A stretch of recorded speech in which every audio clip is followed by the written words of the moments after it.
gives me great pleasure to introduce tonight the Impact Performance Group, led by Jamal Joseph, a former Black Panther who has used his talent and energies to organize young people. I think once you've seen their performance, you'll never forget them. So without further ado, we want to bring aboard the Impact Performers.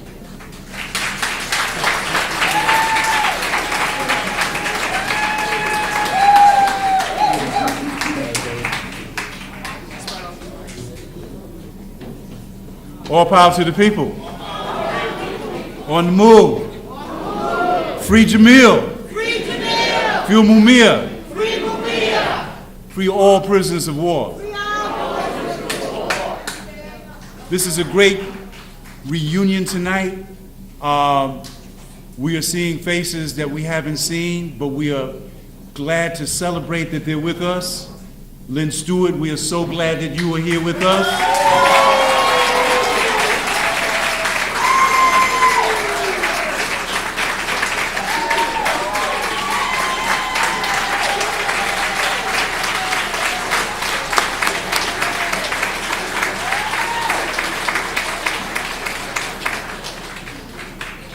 What is Impact? It's not a game. What is Impact? It's not a game. How come it's not a game? Because what we do now matters forever. Because what? Because what we do now matters forever. And how long is forever? Forever and ever and ever. I stands for? Inspiration. M. Motivation. P. Preparation. A. Activism. C. Commitment. T. Teamwork. And our credo is? We are youth activists who view the creative arts and leadership training as ways to develop ourselves and change the world in a positive way. We believe that we must be the message that we bring through hard work, focus, discipline, unity, and the principles of SOS. Safe space, our standing effort, and service to our family, friends, and community.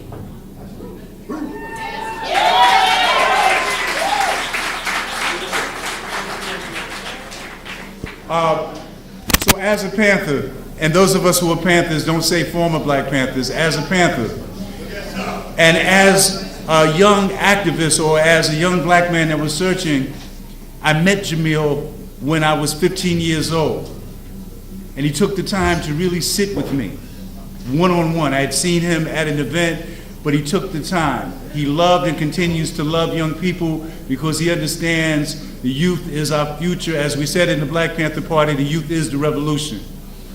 And the thing that motivates me to do the work that I do with young people, and I'll be very, very brief, because Impact writes and creates all of their material, and they know that when you combine activism and art that you have artivists, is that the thing I remember about being young, being 14 and a half, 15 years old, coming into the movement, is the time that the great brothers and sisters in the movement took to spend with me to help mold me.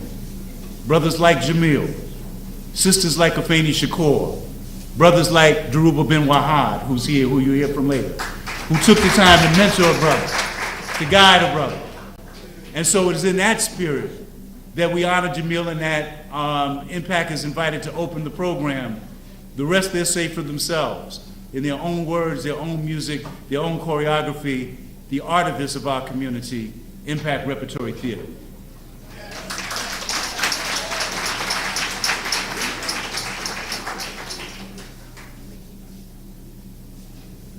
I wasn't born Crip, and I wasn't born blood, but when there were no hugs at home, the streets showed me love. Frankenstein made a monster. America made TV, and I saw 1,000 murders before I was 3. I wasn't born a liar.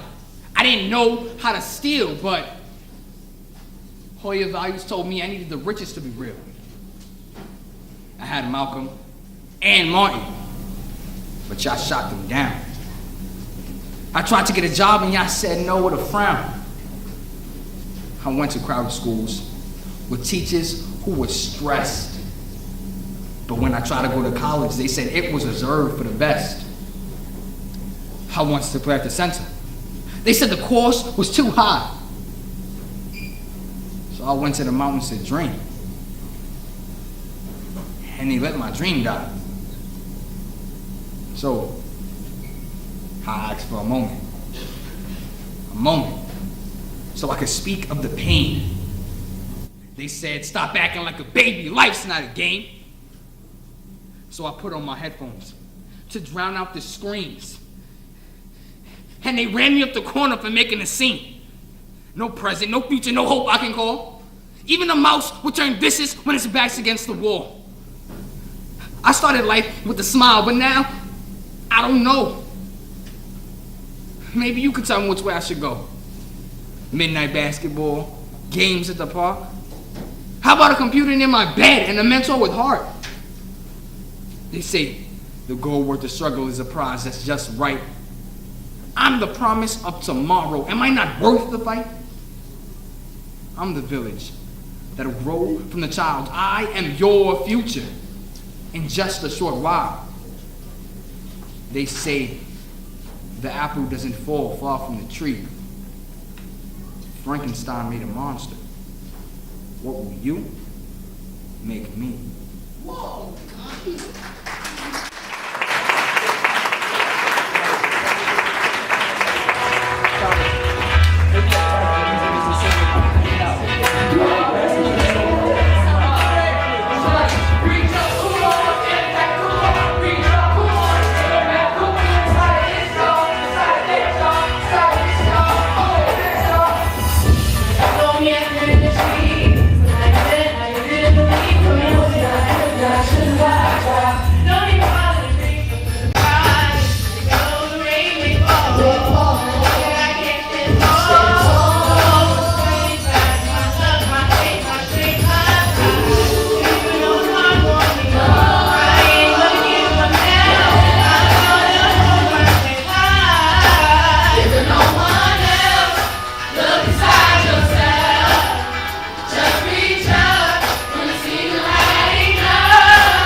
Everybody share that mic.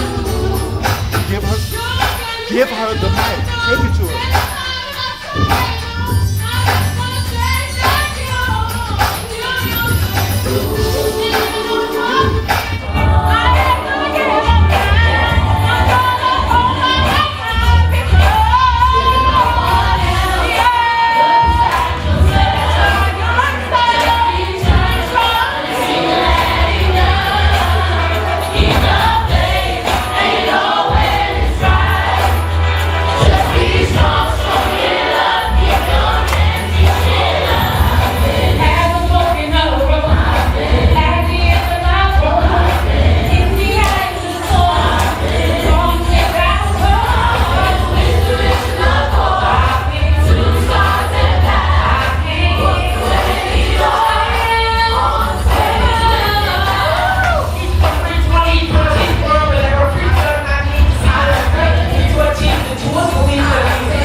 Everybody can hear me? So how was that? Repertory Theater started and led by Jamal Joseph, who, by the way, was a member of the New York Panther 21, along with Dhoruba. So we have a small reunion tonight of two great fighters. We are very happy that everybody turned out. We're very glad to see all of you and welcome you to this historic event where we're trying to build a campaign for Jamil Al-Amin. Tonight is not a one-shot event. This is part of a strategy that has been developed with a whole lot of people. Mumia is one of them. He certainly got us involved in the Mumia movement. But we are here, and this program, if you haven't looked at the program, will end with the panel after the different speakers speak.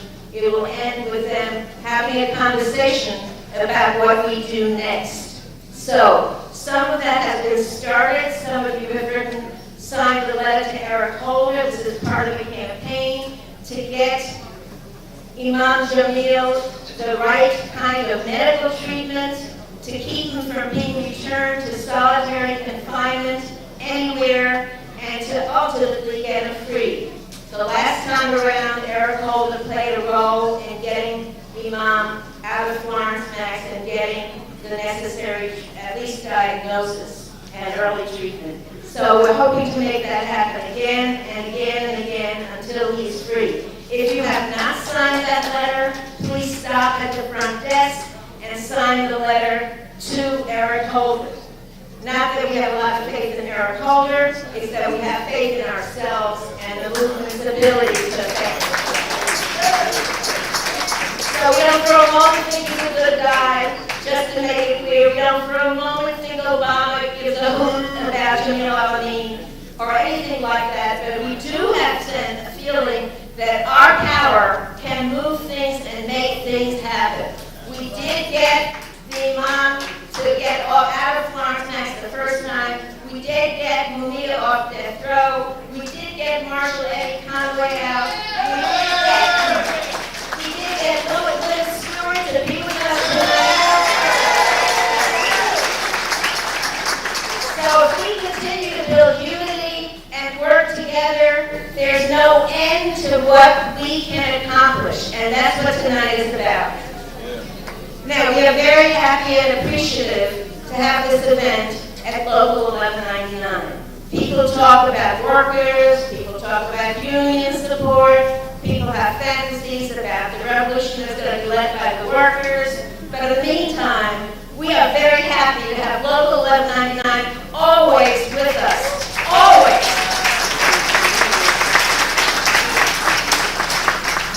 And there hasn't been a time in my memory when I've come to 1199 and asked for some support for political prisoners or anything else progressive that we haven't gotten it.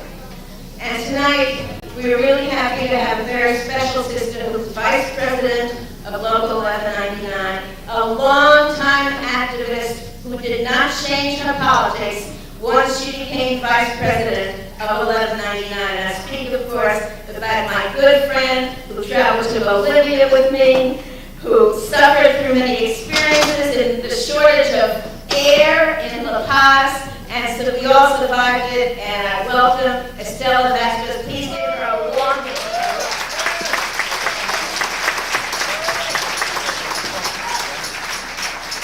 Buenas noches. Good evening, sisters and brothers. It gives me a great pleasure to welcome each and every one of you to our union. On behalf of the members of 1199, on behalf of the leadership of 1199, bienvenidos, you are welcome. It is especially important to us to remember the words of an African revolutionary. I'm talking about Amilcar Cabral of Guinea-Bissau. Amilcar said once that solidarity is not an act of charity. Solidarity is an act of defense of mutual interest. And when we call for the freedom of political prisoners, we are calling also for the right of workers in this country to have decent wages and decent working conditions.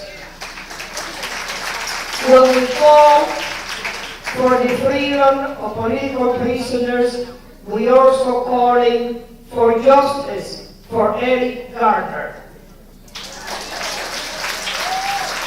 When we call for the freedom of political prisoners. We also call for justice for all the victims of police brutality in this country. And for us tonight, we are especially pleased to have you in this hall. We have had meetings here calling for the freedom of Umia Abdul-Jamal.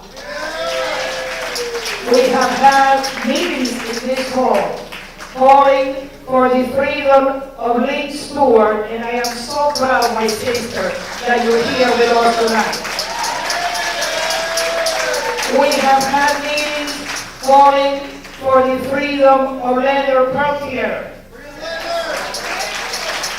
We have had meetings calling for what is now the longest held political prisoner in this country, our Puerto Rican brother, Oscar Lopez Rivera.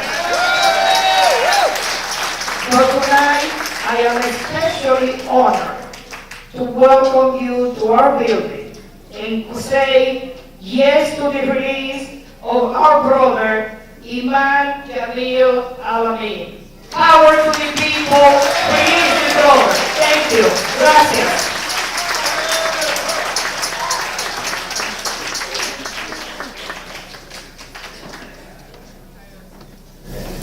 The next speaker, of course, is very, very key. Can everybody hear me in the back? Everybody? Okay. The next speaker is very, very key to this struggle. She's played a major role, not only as the wife of Jamil Al-Amin, but she's also been his attorney. She also has had a long history of the struggle with him. She made Hajj with him back in 1976. I've just met her on the phone for the last few weeks, and she's been amazing to talk with. In the middle of the kind of pressure she's under, she's been calm, paid attention to details, respectful, loving, inspiring, and I'm very, very honored to have met and to now consider a sister, Sister Karima Al-Amin. Please welcome.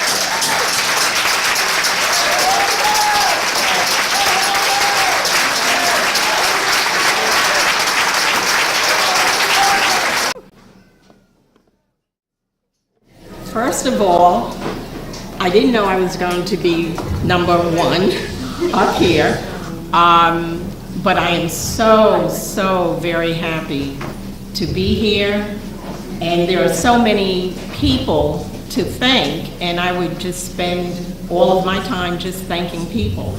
But I do want to, it's my pleasure to be here, right here in this facility, because it seems like this 1199 has done so much over the years, and they've been with all of us. So even though I'm down in Atlanta, and it's just amazing to see all of this energy here in New York. I do want to extend Imam Jamil, and I do call him Imam Jamil. I want to extend his greetings and his appreciation, and he would say Assalamu alaikum to everyone. And that's how I begin, and I begin in the name of Allah, the most merciful, the mercy giver. You know, we have a lot of people, or several people on the program this evening, and they're going to share just wonderful, wonderful information with you. And sometimes I never know, even I've been with Imam Jamil for 47 years. Wow.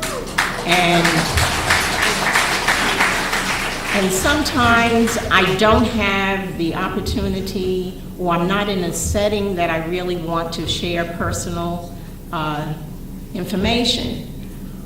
But it seems like this is one big happy family. So I will share some of that information. Before I forget, Lynn Stewart, I really have to tell you that my husband has been following every piece of information about you. He told me, please send her a card, and I did, and I hope you got it, but it was from us. So many others are here that I have followed. I loved the performance from Impact. We always, and especially in Atlanta, we always say, what are the young people doing? And this was a very good example of it.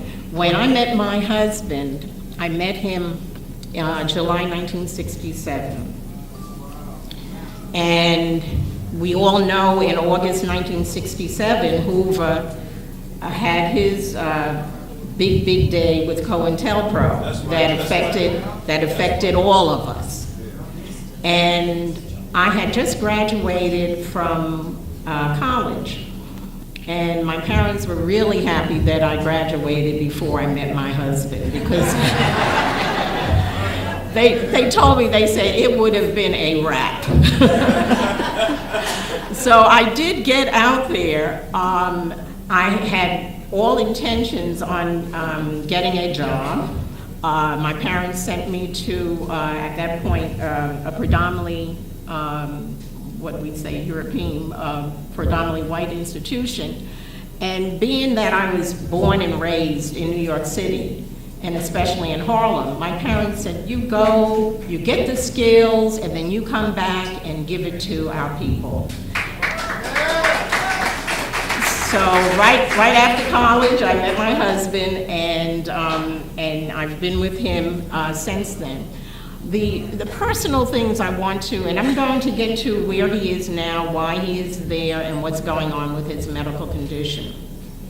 But I do want to set the stage. He was one of 5 mentioned in COINTELPRO. It was my husband, as H. Rap Brown, Stokely Carmichael, Martin Luther King, Max Stanford, and Elijah Muhammad. And the 4 organizations were targeted: SNCC, SCLC, Nation of Islam, and RAM. Right after I met my husband, well, before I met my husband, my sister and her husband, they were arrested with RAM. It was RAM 17. And it was designed at that time because the RAM individuals, my sister was a school teacher, and you know Herman Ferguson, he was an assistant principal. And so what it was saying, the government was saying, well, it's more than just the grassroots or the people without jobs rebelling. You know, it expanded into the so-called middle class. But the FBI, right after I met my husband, they contacted me, and they wanted me to work for the FBI. They wanted me to tell them where my husband, my soon-to-be husband, where he was traveling. And they told me at that time, well, if you help us, we'll drop the charges against your sister and her husband. And I said, well, you know, they were framed, so I'm not even going to go there. I'm not going to cooperate. 5 years later, my husband is still saying he could never figure out whether I had cooperated or not. He's still telling me that, right? But I'm saying that to say that I came from a very, very strong family. Family was very important. My mother was Canadian. My father was US from Virginia. The FBI harassed my family to the extent that just within 1 year, within months of each other, it was 1971, my father, he dropped dead in the street, and the FBI had just visited him on his job. A month after that, the Imam Jamil's mother died. 2 months after that, my mother went into Roosevelt Hospital, and she died 2 months after that. So within February 1971, March, then June, and then October 71, Imam Jamil, after being underground for 19 months, he was captured, shot, and imprisoned. We went through all of that to the extent my mother thought that the FBI had poisoned my father. And so it brought our family closer and closer together, but it demonstrated the extent and the degree that they will go to divide family members. And that's why it's so happy to see this one big happy family here.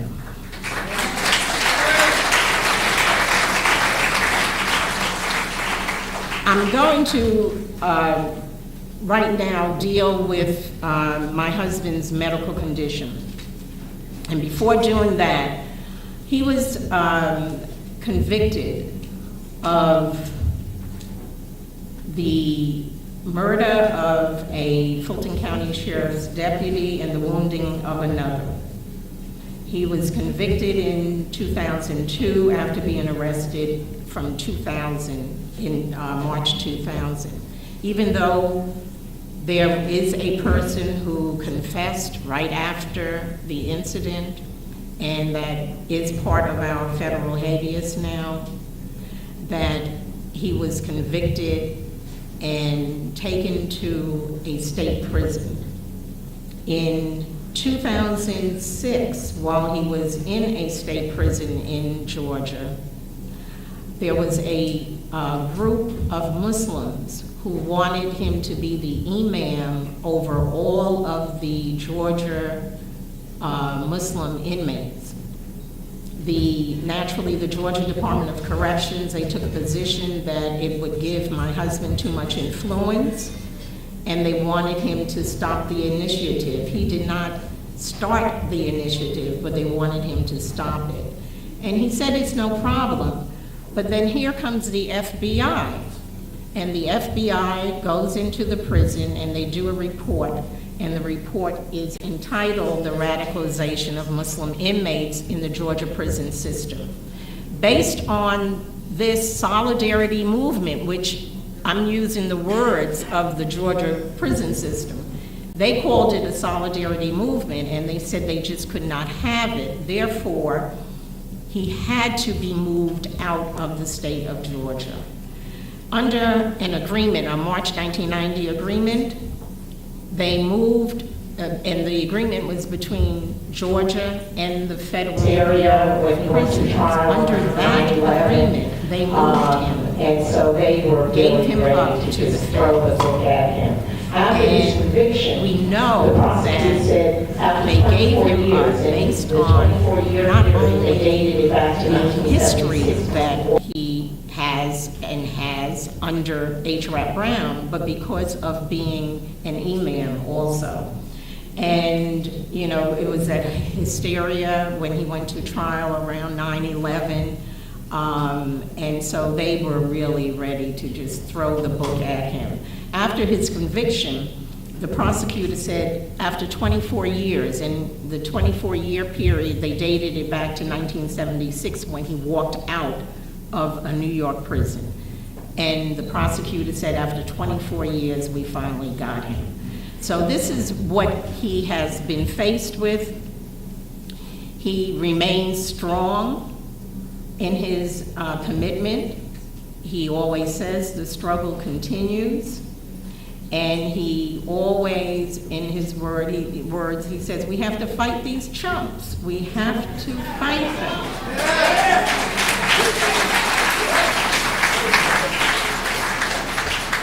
So right after he went into the feds, they moved him directly to Florence ADX, the Supermax, which I know organizations have been calling for shutting them all down.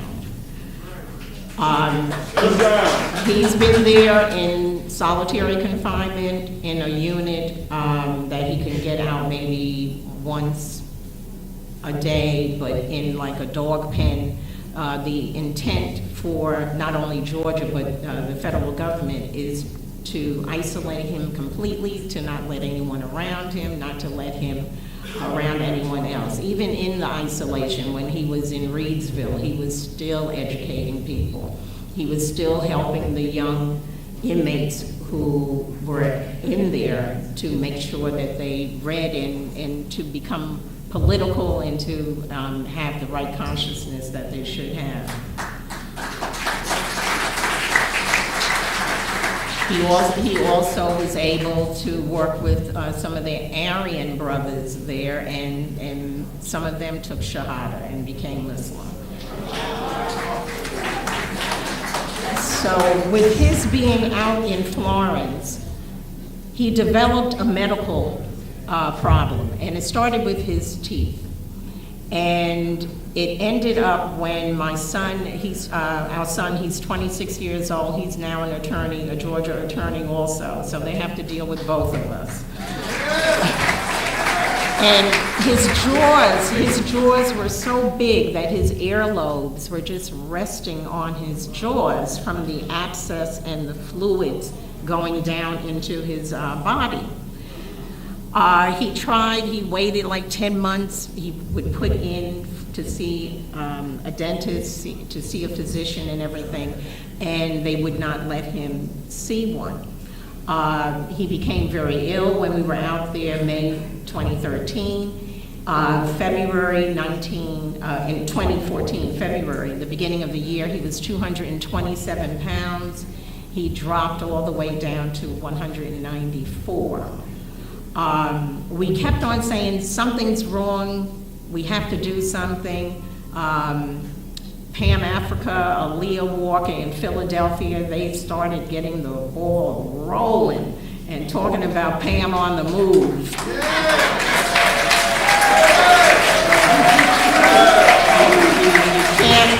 can't stop that. So naturally, we absolutely appreciate Pam, Aaliyah, and Brother Mumia, who I still don't understand how he can make all of these, but I won't say it, okay? Okay. So we had to launch a campaign to get him moved. And Imam Talib with MANA, he started the ball rolling here. He got 2 congressional reps to call out there. And then it ended up in Mississippi with the summer 64, the 50th anniversary in Mississippi. There were a lot of SNCC folks there, and as you know, Imam Jamil was the chairperson of SNCC. From May 1967, he succeeded Stokely Carmichael, Kwame Ture. And they had a petition. And then Congressman Benny Thompson of Mississippi, he got involved. By the time Benny Thompson finished, he went on the House floor and got all of the Congressional Black Caucus members to sign a letter joining me in calling what they were doing in Florence, Colorado, execution by medical neglect. That's right. And I know you're recording this, and we did not think that the Congressional Black Caucus would do something like that. And I am really very, very happy to say that, we had the support of Charles Rangel, of Yvette Clarke, Sheila Lee, Jackson Lee. They really stepped out. And so we're really very appreciative of that. Right now, he is at Butner, North Carolina, the Federal Medical Center. They originally thought that he had the preliminary, and I'm rushing, the preliminary stage of multiple myeloma. They thought he had what's called MGUS. Well, he does not have the preliminary stage, he has the intermediate stage, which is called smoldering myeloma. There's a clinical trial, and the clinical trial, they try to work to intervene by giving medication. With him, they are not going to give any treatment at all. They will wait until it becomes multiple myeloma. In addition to that, he has other issues. He has lung issues. His red blood cells, white blood cells, and his platelets are low. They don't know what that is about, but they are ready to transfer him out of Butner Medical Center. And we are very concerned about that. If he's returned to Florence, he will return until another episode happens, and at that point it will be too late. So we're going to discuss some of the things that we can do to try to make it easier for him. They are making it very difficult for us to visit him.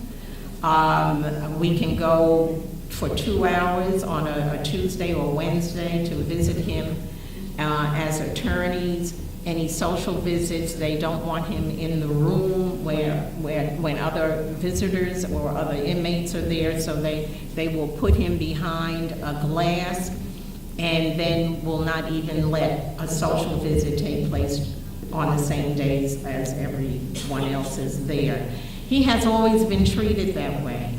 He has been treated differently than, they go against all of their regulations. They come up with new rules for him because they do not want him to have any influence on any other person. There is so much more I can say, but I tell you, the ones who will be coming up here are so important, and they have so much information for you. I just don't have time to share all of my stories with you. But I do want to yield to them, and then I'll be available at the end. Again, thank you so much for being here with us. It means a lot to us, and coming from Atlanta to see all of this energy in here. Yeah, I think that, we do it a little differently in the South, right? I've been in the South too long, and I guess I need to come back to New York. Again, assalamu alaikum.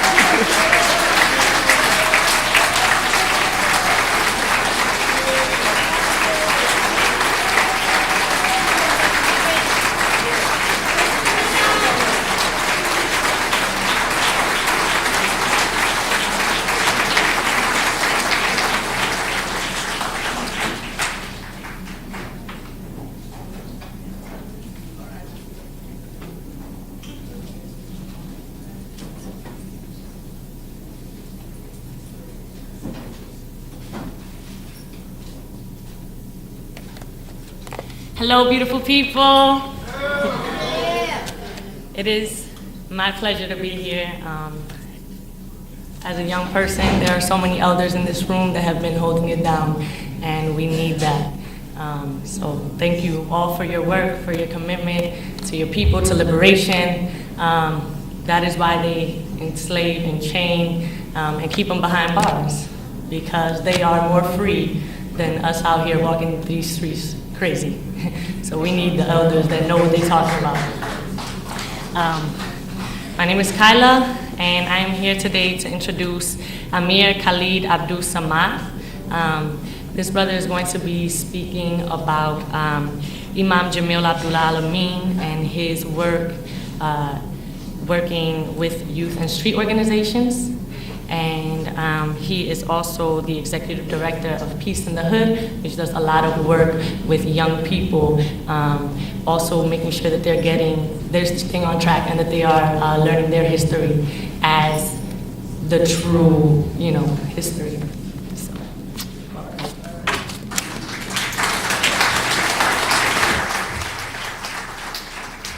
Assalamu alaikum.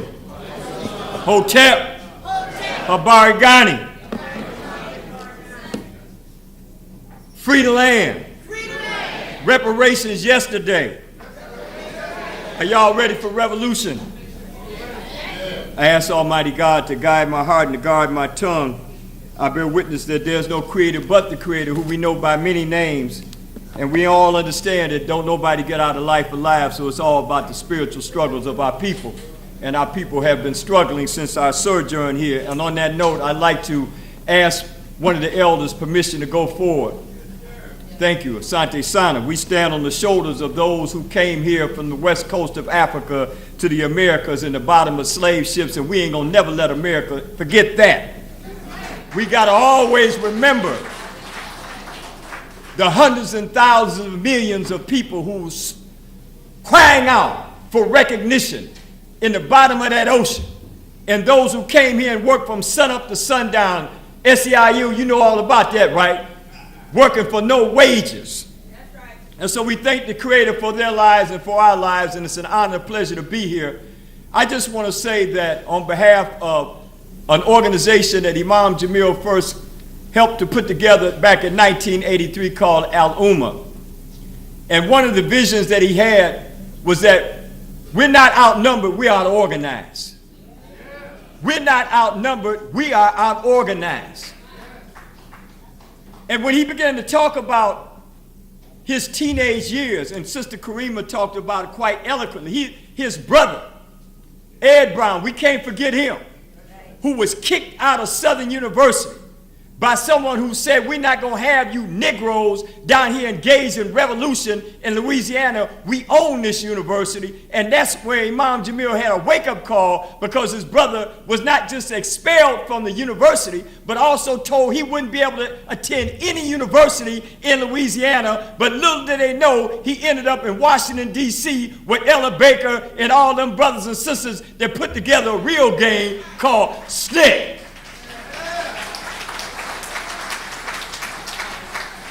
Why is it important that we understand the history? Because COINTELPRO, which emerged, is a war strategy. COINTELPRO means war on you, and it was war on black people then, and it's war on black people today. It's just on steroids. We done forgot about the struggle. So Imam Jamil, as a teenager, was thrusted into this. I want to tell you that as a young man in 1968, he came to Cleveland, Ohio. And he lit us up because he talked about black was just not necessary. It was not sufficient, it was necessary. And he talked about the importance of the struggle and understanding he had just came out of Alabama, where they were down there looking at the real Black Panther Party, and down in Lowndes County and down in Mississippi with a little sister that used to hold that candle and sing a song called This Little Light of Mine. Y'all know who she was. Fannie Lou what? All right. Had joined their hands with Sister Ella Baker. This is the history that our young people haven't been told. They haven't been told about COINTELPRO. They haven't been told about the Panther Party. They have not been told about the struggles that took place in many cities throughout this United States in the 60s that came out of the Black Power movement when Mukasa Rick stood up and said, Black power for black people. We done forgot about those days. But see, the FBI never forgot, as Sister Karima told us. But there's a little nip in the history. See, after Imam Jamil got out of prison, he turned the prison into a think tank. And he went about the business of going throughout major cities. Because in 1983, we got to understand this. At the same time, there was a revolutionary spirit coming amongst our people all throughout urban America. There was something called the Back is Back movement now. Black was back right then in 1983 and 84. Jesse was running for president. Y'all forgot about that. There was a resurrection of what we call the Afrocentric movement. People were coming together and getting out of prisons. In the same time that they did that, they dropped crack cocaine all over every major city in this country. See, y'all forgot about that. Right here in New York City, crack cocaine. In Detroit, crack cocaine. In Cleveland, crack cocaine.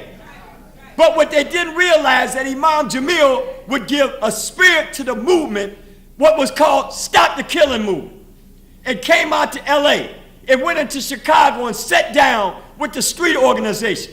See, you don't understand the level of the COINTELPRO program during this time. Bloods and Crips out of LA. Imam Jamil went out there and sat with the leaders. It took years to bring them back together, to put together a peace treaty. But you know who was there? We were there in Watts when the Bloods and Crips came together, because we said, we're Bloods, we're Crips. And then we went to Chicago and said, we're Vice Lords, we're Blackstone, we're folks, to bring the brothers and sisters together in the community. And at that particular time, that all these treaties were going on, we lost sight of the fact that the FBI hadn't stopped doing their program, COINTELPRO on steroids. COINTELPRO on steroids. But what history will show as we go back and look at it, and as you look at it today and you think about it, very little thing happened, a very strange thing happened in every major city where we went with this movement. It's called the Urban Peace and Justice Movement. Violent crime went down over 25%. Gang-related shootings went out of over 25%. When the treaty was signed in LA in 1992, homicides dropped immensely. We went to Chicago 6 months later and signed a truce and a peace treaty there. Homicides went down. Drive-by shootings went down. All kind of madness that was going on in our community. And the FBI had not forgot about it because that was not supposed to happen. So as crime was going down in every major city in this country, what else was going on? The prison industrial complex was in full effect. So as crime went down, as gang violence went down, as drive-by shootings went down, the criminalization of black and brown youth in this country went what? Up! Went up! And so what happened is the COINTEL program on steroids saw fit to try to get Imam Jamil off the street. He was a peacemaker, a social reformer, helping to take brothers and sisters out of the street and in the think tanks to bring them around from being self-explosive and self-indulgent and engaged in the madness of shooting and killing each other, becoming revolutionaries in the streets throughout this country. So as a result of that, in 1995, a so-called gang member was shot in Atlanta. Why is that important? Imam Jamil was charged with the shooting. The man said that the man that shot him was 5'9" and about dark brown, like my complexion. Imam is 6'5" and a little lighter than me. Now you just hold on to that tidbit. But what happened is, a little later on, we got a chance to talk to this brother. And he said, you know what they did, man? They threatened me. And they said, we want you to finger this man right here, Imam Jamil. We want him off the street. We know you're a Crip. We know you're selling drugs. This is what you're doing. If you agree to this, we'll give you a new identity. We'll move you out of town. You ain't never got to look back. But that brother had some self-consciousness about it. He said, I'm not doing that. In fact, I ain't even going no further with this. He didn't shoot me. I'm out of here. That was the first time. But they didn't stop then, you see. They kept trying to move on him in different kind of ways. So, once again, Atlanta, Georgia, a night in the West End. Imam Jamil is 6'5". Remember that. And look at the connection between the work he was doing with street organization. There was a shootout in Atlanta, no doubt about that. Somebody did die and somebody was wounded. But the officer who said that he was wounded said that he shot a man that was 5'9" with green eyes. Imam Jamil is 6'5" with brown eyes. You see where we going with this? You understand the injustice and the criminalization of people when we're not really on top of what's going on. That's why he's incarcerated right now. And he was buried alive in that place called the Supermax. Worse than Guantanamo. No real air. No real sunlight. When he went into the prison, he was all right. He was well. He was healthy. And now he's sick as a result of medical neglect. So what do we need to do? We need to tell the story. People don't know the contemporary history of Imam Jamil. They just know H-Rap. And that's good enough for a lot of people. But we got to talk about the transformation of rap to Imam Jamil. Because he was rapping was a lot of us was napping, if you know what I'm talking about. That's why he got that name, H-Rap Brown. So as I close out, I just want to say that I think this is an opportunity for us. A lot of people are talking about the summer of '64 and all the work that was done by the civil rights era people, and we already know that a lot of that work was real, that was going on down in that Delta in Mississippi and down in Alabama, and also up south in cities like New York and Newark and Philadelphia and Cleveland and Detroit, where they ain't got no water to drink right now. So it ain't just down south, it's up south. But what we need to do is to tell this narrative.